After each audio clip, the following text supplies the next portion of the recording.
우리 다 같이 하나님의 말씀 함께 보시겠습니다. 로마서 8장 18절부터 25절까지 말씀입니다. 로마서 8장 18절부터 25절까지 말씀입니다. 제가 한 절 읽고 여러분들이 한 절 읽고 교독하겠습니다. 로마서 8장 18절부터 25절까지입니다. 생각하건대 현재의 고난은 장차 우리에게 나타날 영광과 비교할 수 없도다.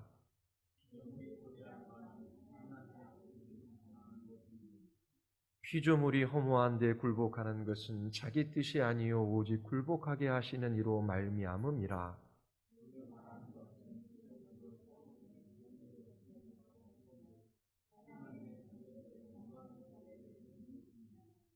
피조물이 다 이제까지 함께 탄식하며 함께 고통을 겪고 있는 것을 우리가 아느니라.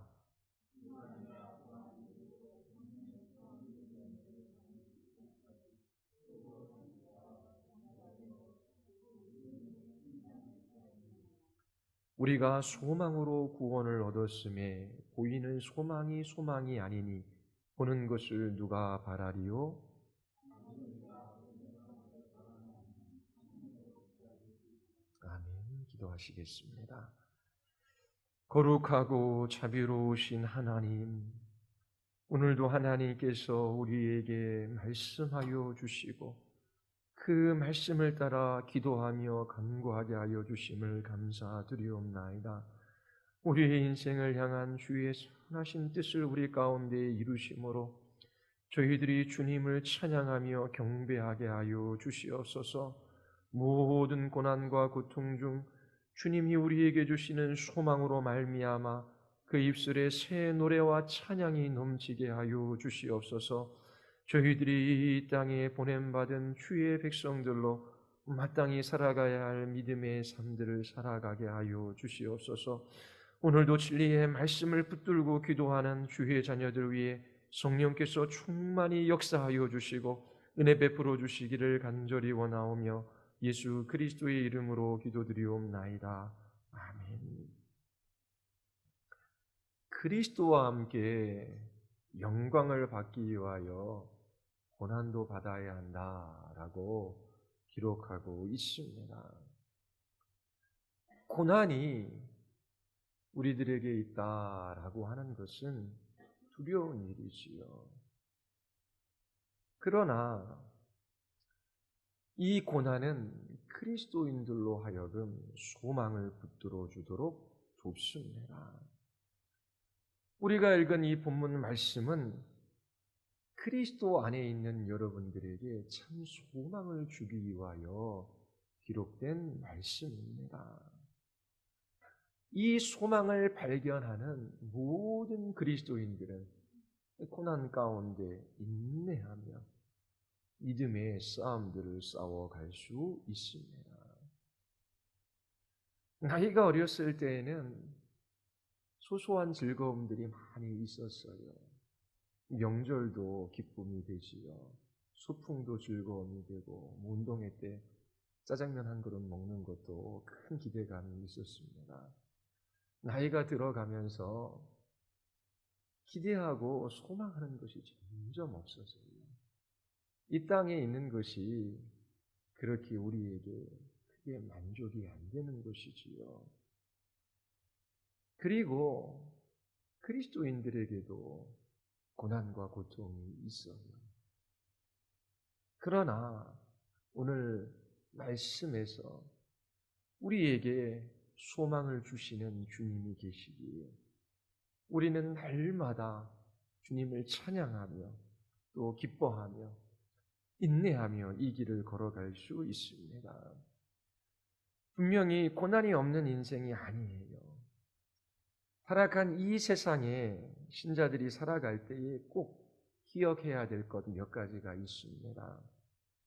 첫 번째는 모든 피조물들이 썩어 없어질 것들의 종노릇하고 허무한 것에 굴복하며 함께 탄식하고 함께 고통하고 있다라고 하는 것이지요.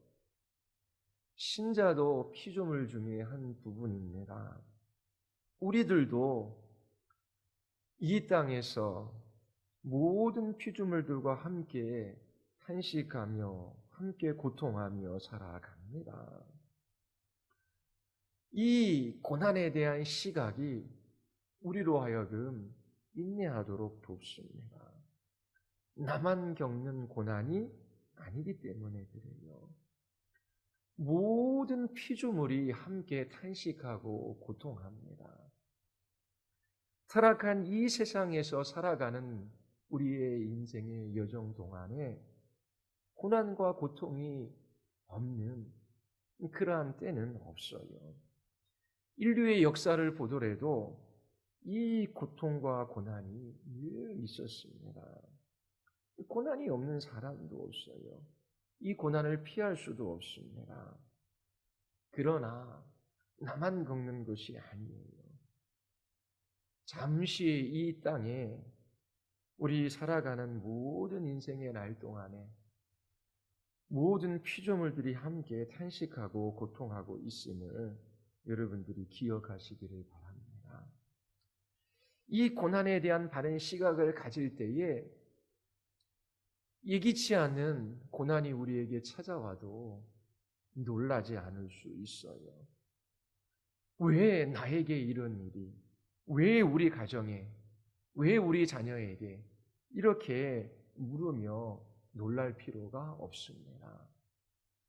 타락한 이 세상에서 존재하는 모든 피조물들이 함께 탄식하며 고통을 겪고 있기 때문에 그래요. 이러한 고난이 찾아올 때에 요동하지 마십시오. 세상이 믿는 사람들을 지켜보고 있습니다.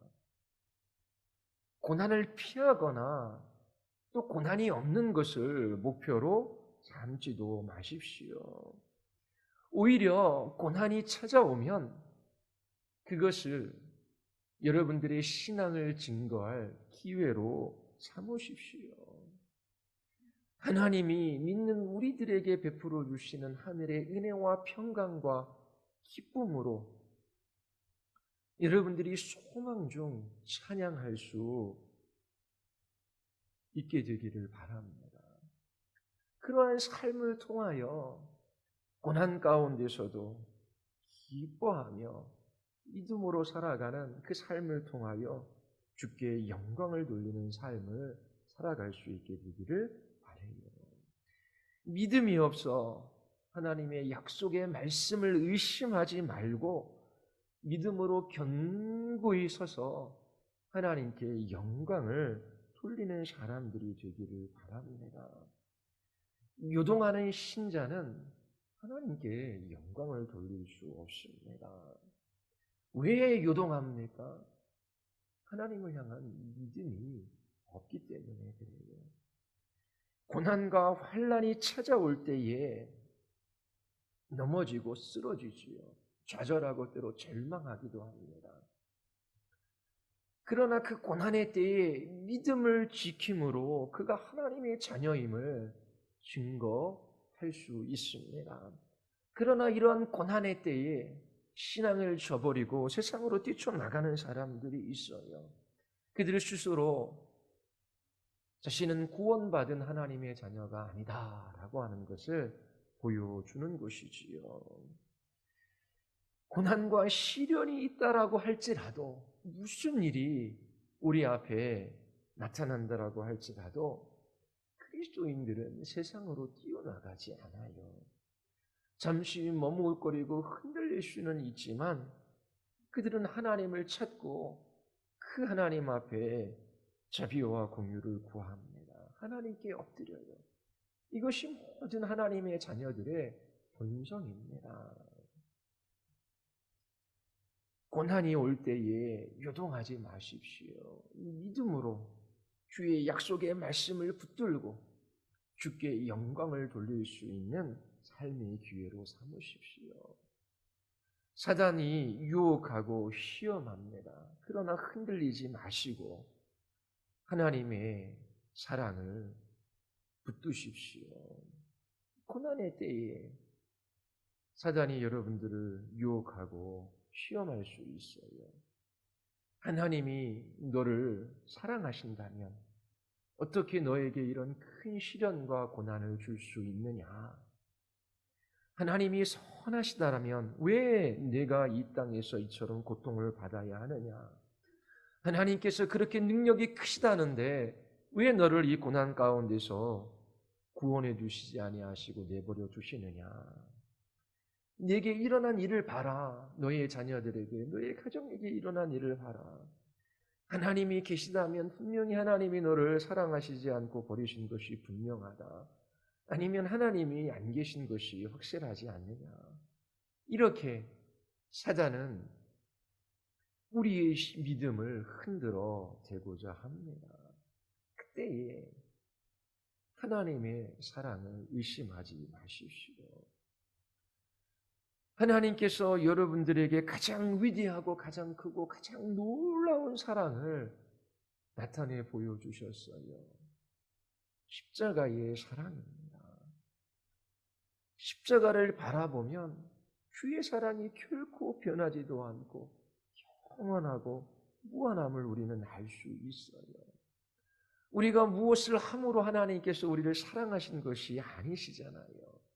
우리가 죄인 되었을 때 하나님께서 그 아들을 십자가에 내어주심으로 하나님의 사랑을 우리에게 확증시켜 주셨어요. 이 사랑을 의심한다면 하나님을 모독하는 일이지요. 하나님, 이 문제를 해결해 주시지 않기에, 하나님께서 저를 고난과 고통 가운데 주시기에 하나님이 저를 사랑하신다라고 하는 것을 저를 믿을 수 없습니다. 그렇게 말하는 것은 불신앙을 넘어서서 하나님을 대적하는 일입니다.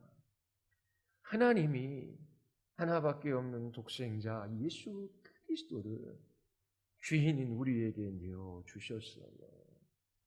무슨 일이 일어난다라고 할지라도 그 십자가의 사랑을 의심하지 말고 끝까지 붙들 수 있어야 합니다. 여러분들만 당하는 고난이 아니에요. 나에게만 있는 아픔이 아닙니다. 그리스도와 함께 영광을 받기 위하여 고난도 받아야 한다라고 말씀해 주셨어요.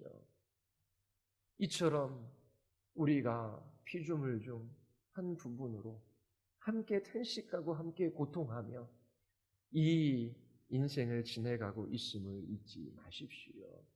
놀라지 말고 유동하지 말고 끝까지 십자가의 사랑을 붙들 수 있게 되기를 바라요.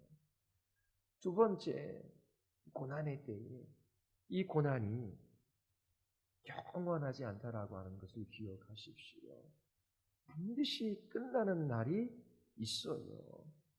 왜냐하면 이 고난이 자연적으로 발생한 것이 아니라 죄로 말미암은 하나님의 진노 때문입니다. 우리는 탄식하고 신음하는 이 세상을 바라볼 때에 죄의 비참함과 그 죄의 무서움들을 발견할 수 있지요. 모든 피조물이 허무한 것을 굴복하고 썩어져 없어질 것들의 종로로 타며 함께 탄식하고 신음하는 것은 우연한 일이 아니에요. 하나님께서 정하신 일입니다. 이 사실을 알면 고난 가운데 인내할 수 있어요. 고난에 대한 바른 시각입니다. 왜냐하면 이 고난이 끝나는 날이 있어요. 이 고난과 비교할 수 없는 영광이 하나님의 자녀들에게 주어집니다. 이 고난이 결코 우연한 것이 아님을 기억하십시오. 하나님께서 섭리 가운데 분명한 뜻과 목적을 가지시고 그 모든 것들을 통치하고 계심을 잊지 마십시오. 하나님은 우리의 가장 나쁜 것도 우리의 가장 악한 것도 선으로 바꾸시는 하나님이시여요. 이것이 우리에게 위로와 힘이 됩니다. 우리에게 소망이 돼요. 우리가 고난에 대한 바른 시각을 가질 때에 고난 앞에 바르게 반응할 수 있습니다. 그리고 바울은 그리스도 안에서 고난 가운데 소망을 갖도록 우리를 돕고 있습니다. 바울이 어떻게 우리에게 소망을 갖게 하는지 오늘 본문 말씀 몇 가지를 살펴보겠습니다. 우리 18절입니다. 같이 한번 읽어볼까요? 생각하건대 현재의 고난은 장차 우리에게 나타날 영광과 비교할 수 없더라. 하나님께서는 고난이 끝나는 날이 있으며 그 고난이 끝나는 날에는 이 고난과 비교할 수 없는 영광을 보게 될 것이라고 약속하십니다. 여기서 영광이라고 하는 것은 우리를 압도하는, 우리를 참으로 만족하게 하는, 우리를 기쁘게 하고 즐겁게 하는 하나님의 아름다움과 위대함을 위대함을 의미합니다. 우리에게 나타날이라고 하는 것은 우리가 그것을 보게 될 것이다 라고 하는 것을 의미하지요. 아름다움과 위대함을 보는 것은 사람들의 가장 강렬한 욕망입니다. 하나님께서 우리 마음 깊은 곳에 심어주셨어요. 우리는 아름다운 자연, 위대한 자연 뿐만 아니라 예술, 스포츠, 그 모든 것들 속에서 이 아름다움과 위대함을 보고 즐거워하기를 원합니다. 이것은 우리 인생의 대부분을 차지하는 거예요. 이 땅에 있는 모든 위대하고 아름다운 것들은 하나님의 아름다움과 위대함을 반영합니다. 이 땅에 있는 모든 위대함과 아름다움은 더 큰 아름다움과 위대함을 가리키는 것에 불과하지요. 다시 말하면 이 땅에 있는 모든 것들은 하나님의 영광을 가리키고 있어요. 이 땅에서 우리는 아름답고 위대하고 탁월한 것들을 보고 즐기고 누리기를 원해요. 우리가 그것을 찾지요. 그런데 마침내 우리가 찾는 그 아름다움과 위대함과 그 탁월함의 그 절정인 그 하나님의 영광을 우리가 보고 즐거워하게 될 것입니다. 이 세상이 우리에게 주었던 그 즐거움과 기쁨과는 비교할 수 없는 완전하고 영원하고 우리를 참으로 만족하게 하는 그런 기쁨과 즐거움일 거예요. 예수님께서 이것을 위해 우리를 위해 요한복음 17장 24절에서 기도하셔요. 아버지여 내게 주신 자도 나 있는 곳에 나와 함께 있어 아버지께서 창세전부터 나를 사랑하심으로 내게 주신 나의 영광을 그들로 보게 하시기를 원하옵나이다. 이 기도는 예수님께서 우리를 위해 하시는 최고의 기도예요. 이 기도가 예수님의 기도의 절정입니다. 바로 예수 그리스도의 영광을 보는 것. 이것은 우리에게 최고의 선물이에요. 이 땅에서 하나님께서 우리에게 잠시 맛보게 하셔요. 하나님의 사랑의 그 깊이와 넓이와 높이를 깨달아 알아가면 알아갈수록 우리 영혼이 참으로 만족해하며 그 영광을 더욱더 바라게 하시지요. 마침내 이 세상은 지나가고 주께서 주의 영광을 우리에게 나타내 그 날을 약속해 주셨어요. 이것이 우리에게 소망이 되는 것입니다. 이 소망은 우리에게 두 번째 소망으로 이끌어요. 19절 우리 같이 한번 읽어볼까요? 피조물이 고대하는 바는 하나님의 아들들이 나타나는 것이니. 자, 18절은 영광이 나타날 것이라고 말해요. 그것은 우리가 영광을 보게 될 것이다 라고 하는 것이지요. 19절은 하나님의 아들들이 나타날 것이다 라고 말합니다. 이것이 의미하는 바가 무엇일까요? 하나님의 자녀들이 영광 가운데 나타날 것을 약속하고 있습니다.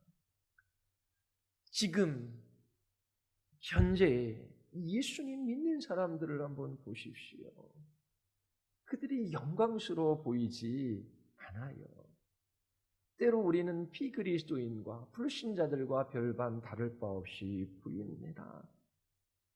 믿는 우리들에게도 신음이 있고 고통이 있어요. 우리에게도 질병이 찾아오고 사업에 실패가 있고 또 예기치 않은 사고나 사건들을 만나요. 우리는 믿지 않는 불신자들과 함께 늙어가고 병들고 죽음을 향해 가고 있어요. 분명 그리스도인들이 날이 지나가면 지나갈수록 거룩해져 가는 것은 있지만 주로 말미암은 그 탄식도 죽을 때까지 우리의 입술에 남아 있습니다. 사도 바울도 이 세상에서 살아가는 동안 오라 나는 곤고한 사람이로다. 이 사망의 몸에서 누가 나를 건져내랴. 이렇게 탄식하며 살아갔습니다. 그리스도인들은 이 땅에서 전혀 위대해 보이지 않아요. 우리는 복음이라는 보화를 간직한 칠그릇에 불과합니다. 큰 그릇도 아니고 은그릇도 아니고 동그릇도 아니고 우리는 칠그릇에 불과해요. 우리의 건강한 육체도 시간이 지나가면 쇠합니다. 정신이 혼미해져요. 그렇게 이 땅에서 우리는 믿지 않는 사람들과 별반 다를 바 없는 비슷한 삶들을 살아가는 것 같아요. 그러나 예수 그리스도께서 분명히 우리에게 말씀해 주셨어요. 그때에 의인들은 저기 아버지의 나라에서 해와 같이 빛나리라. 우리의 생명이신 그리스도께서 나타나실 그때에 너희도 그와 함께 영광 중에 나타나리라. 우리는 영광스럽게 되어 이 세상에서 하나님을 기뻐하지 못하게 하는 모든 것으로부터 자유하게 될 거예요. 하나님은 온 세상을 우리를 위해 만드셨지요. 그러나 하나님이 창조하신 이 세상은 인간의 타락으로 말미암아 허무한 것에 굴복하고 썩어 없어질 것들의 종로로 타고 있습니다. 그래서 피조물들이 하나님의 아들이 나타나기만을 기다리고 있어요. 왜 그렇습니까? 오직 인간만이 의식적으로 하나님을 예배함으로 하나님을 영화롭게 할 수 있는 능력을 가지고 있기 때문입니다. 꽃도 자연의 아름다움도 하나님의 영광을 드러내지요. 저 하늘도 하나님의 영광을 드러내요. 그러나 구속받은 하나님의 자녀들이 그 모든 피조세계들을 바라보며 그 모든 피조물 가운데 있는 하나님의 영광을 기뻐하며 찬양할 때에 그 피조물들이 참된 가치와 의미를 갖게 되는 것이지요. 모든 피조물들은 발끝을 들고 우리의 구속을 기다리고 있는 중이에요. 영광스럽게 된 예배자를 기다리고 있지요. 그때의 모든 피조물들이 더욱더 가치 있고 의미 있는 존재로 나타나게 될 거예요. 이처럼 하나님께서 하나님의 영광을 나타내셔요. 우리의 소망은 주의 영광을 보는 것입니다. 뿐만 아니라 하나님의 자녀인 우리들도 영광 가운데 나타날 거예요. 그때 모든 피조물들도 참된 가치와 가치 있고 의미 있는 존재로 나타나게 되는 것입니다. 또 우리 8장 우리 20절 우리 보겠습니다. 다 같이 시작. 피조물이 허무한 데 굴복하는 것은 자기 뜻이 아니요 오직 굴복하게 하시는 이로 말미암으니라. 21절에 보면 그 바라는 것은 있는데 원문에 그 바라는 것은 원래 20절 마지막에 나옵니다. 그래서 이렇게 번역할 수 있어요. 피조물이 허무에 굴복했지만 그것은 자의로 그렇게 한 것이 아니라 굴복하게 하신 그분이 그렇게 하신 것입니다. 그러나 소망은 남아 있습니다. 피조물도 썩어짐의 종로로 다는 데서 해방되어 하나님의 자녀들의 영광의 자유에 이르는 것입니다. 이제 그렇게 넘어갑니다. 하나님은 타락한 세상이 허무한 것에 굴복하고 썩어 없어질 것들의 종노릇하게 명하셨어요. 그래서 모든 피조물들이 탄식하며 고통 가운데 그렇게 지내갑니다. 너무나 슬픈 일이지요.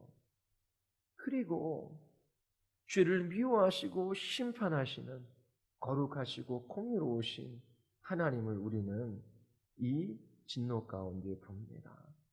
우리는 하나님을 두려워할 수밖에 없어요. 그러나 이 20절이 가리키는 것을 보십시오. 하나님께서 진노 가운데 모든 피조물들을 허무한 것에 굴복하고 썩어져 없을 것들의 종노릇하게 하셨어요. 그런데 이것이 하나님의 심판의 최종적인 목적이 아니다라고 하는 것입니다. 소망이 있다라고 하는 것은 비록 온 세상이 하나님의 진노로 말미암아 허무한 가운데 고통하고 신음하고 있지만 그것이 하나님의 최종적인 목적이 아니다라고 하는 거예요. 그 진노 가운데 하나님께서 우리에게 소망을 보여주십니다. 그러므로 여러분들이 때로 탄식하며 고통할 때에 그러한 고난의 무게를 감당할 수 없을 것 같을 그때에 이 고통과 이 고난이 하나님의 궁극적인 목적이 아니다라고 하는 것을 기억하십시오. 주님을 의지하고 그분의 약속의 말씀을 붙드십시오. 그 말씀 가운데 소망을 발견하십시오. 이 모든 탄식과 고통도 우리의 유익을 위하여, 우리의 구원을 위하여 하나님께서 허락하신 것이다. 그것을 여러분들이 잊지 마시기를 바랍니다. 고통, 신음, 이것은 하나님의 최종적인 목적이 아닙니다. 하나님께서 그 고통과 그 목적 가운데, 그 고통과 그 신음 가운데 하나님께서 여러분들에게 더 큰 소망을 주시고자 하십니다. 고통과 신음까지 하나님께서 사용하셔서 여러분들의 구원을 이루어 가실 것을 굳게 믿고 그렇게 인내하며 이 싸움들을 싸워갈 수 있어야 합니다. 또 하나 21절 우리 같이 한번 보겠습니다. 우리 같이 한번 읽어볼까요? 그 바라는 것은 피조물도 썩어짐의 종로로 닿는 데서 해방되어 하나님의 자녀들의 영광의 자유에 이르는 것이니라. 자, 19절에 우리가 이미 보았던 것처럼 하나님의 자녀들은 하나님의 영광을 보고 충만하게 누리게 될 적합한 그 영광을 잊게 될 것입니다. 그리고 21절에서 또 다른 약속의 한 면을 볼 수 있어요. 피조물 역시 자유하게 될 것이다 라고 하는 것입니다.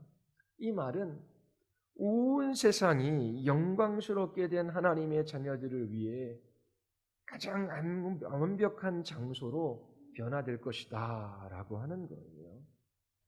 이 세상에 자연재해가 있어요. 태풍, 홍수, 가뭄들이 끊임없이 일어나고 있지요.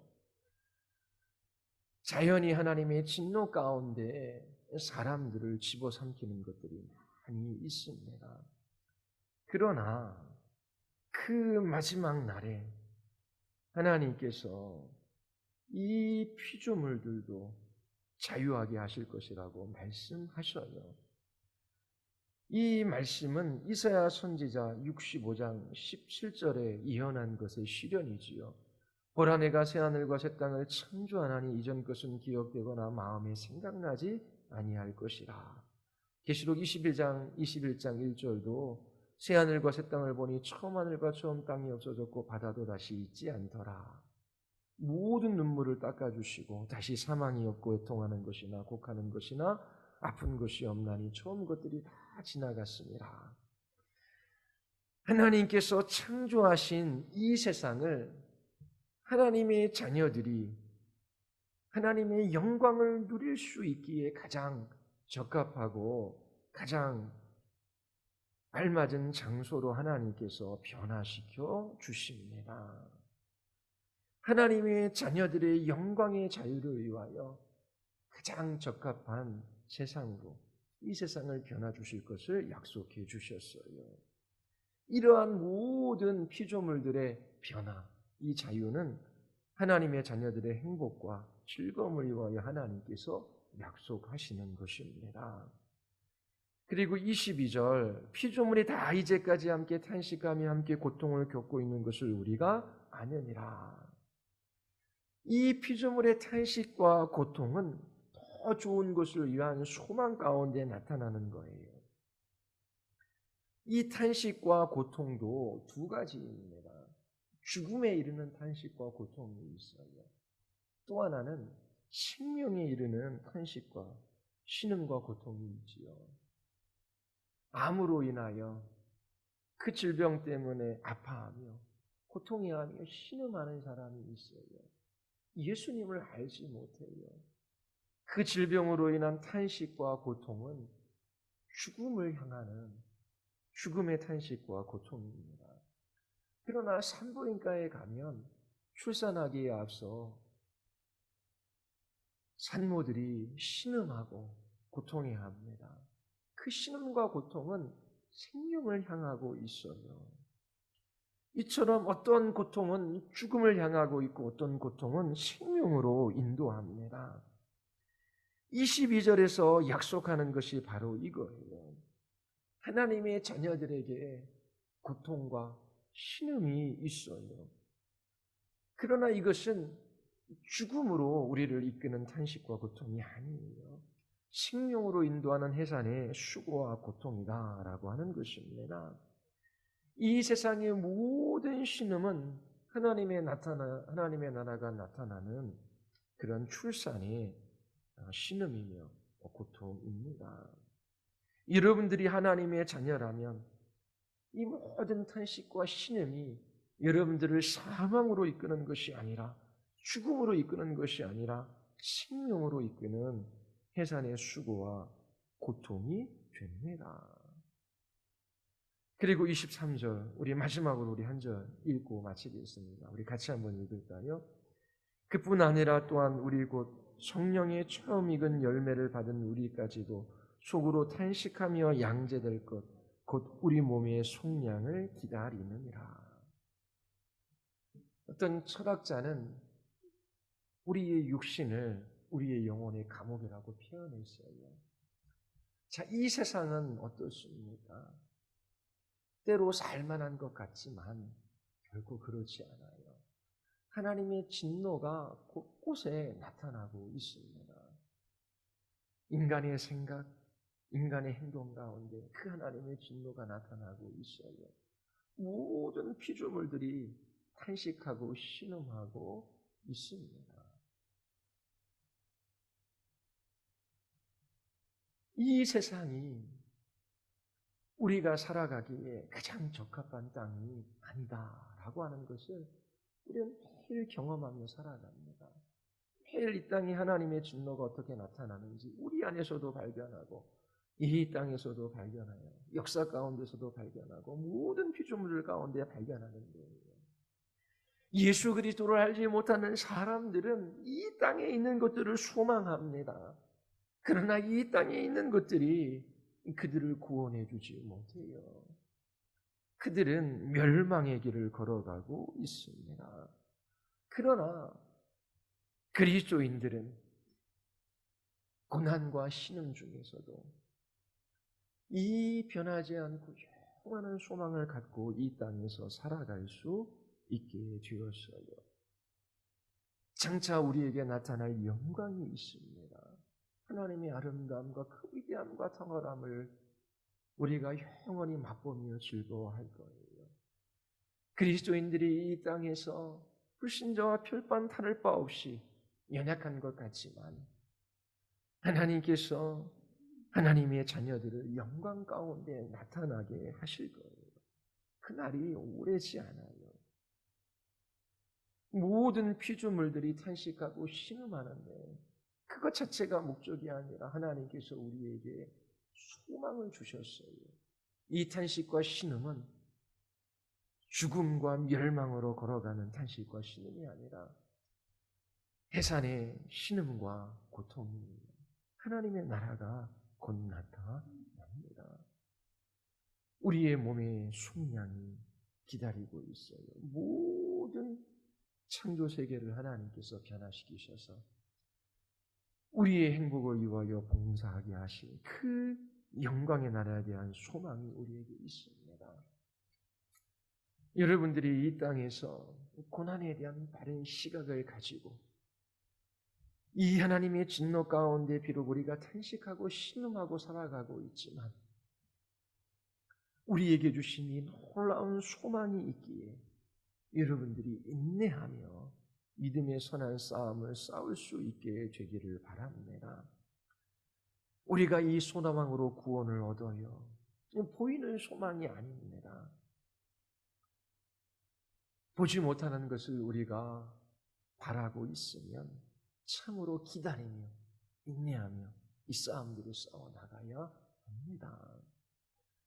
인생이라고 하는 감옥에 갇혀 신음하며 탄식하며 살아가는 것으로 끝내지 마십시오. 하나님께서 주신 이 소망으로 말미암아 여러분들의 탄식과 고통이 주님을 향한 노래와 찬송으로 바뀌기를 바랍니다. 우리 같이 한번 기도하시겠습니다. 우리 이 시간 기도할 때에 하나님, 참으로 하나님께서 행하신 일들을 잊어버리고 그리스도 안에서 약속하신 것들을 저희들이 붙들지 않기에 고통과 신음 가운데 뒤로 물러나고 있습니다. 하나님, 무슨 일이 우리 가운데 일어난다라고 할지라도 이 약속의 말씀들을 굳게 붙들고 저희들이 끝까지 믿음의 순종의 삶들을 살아가게 하여 주시옵소서. 주님과 동행하게 하시고 이 길 끝에서 주님을 배우게 하여 주시옵소서. 참으로 이 땅에서 믿음으로 살아가는 주의 백성들을 도와여 주시옵소서. 주께서 주의 백성들을 불러일으키심으로 주께서 영광을 취하시고 주의 이름의 아름다움을 이 땅 이 교회에 나타내 보여주시옵소서. 우리 같이 한번 우리 하나님 앞에